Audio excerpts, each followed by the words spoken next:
Wanamuita dikteta wa rekodi. Unaambiwa rekodi zilizowahi kuwekwa na magwiji wa soka kwenye kombe la dunia, huyu jamaa anazifuta kama mtu anayefuta vumbi mezani. Kila mashindano yanavyoendelea anaandika historia mpya. Ndiyo, tunamzungumzia Kylian Mbappe.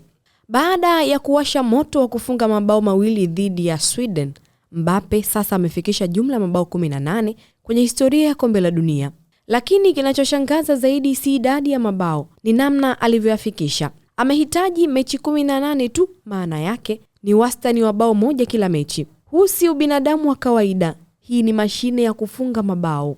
Hebu ulinganisha na waliotangulia. Miroslav Klose, mfungaji bora wa muda mrefu wa kombe la dunia, alicheza mechi 24 kufikisha jumla mabao 16. Ronaldo Fenomeno alihitaji mechi 19 tu kufunga mabao 15. Lakini Mbappe akiwa na umri wa miaka 27 pekee, tayari amewapita wote na sasa amebakiza bao moja tu kufikia rekodi ya Lionel Messi mwenye mabao 19 kwenye historia ya mashindano haya. Na kama hiyo haitoshi, kuna rekodi nyingine ambayo tayari ameifanya kuwa yake. Mbappe ndiye mchezaji mwenye mabao mengi zaidi kwenye hatua ya mtoano za kombe la dunia akiwa na mabao 10. Amevunja rekodi iliyokuwa ikishikiliwa na Leonidas wa Brazil pamoja na Ronaldo Fenomeno, ambapo walikuwa na mabao 8 kila moja.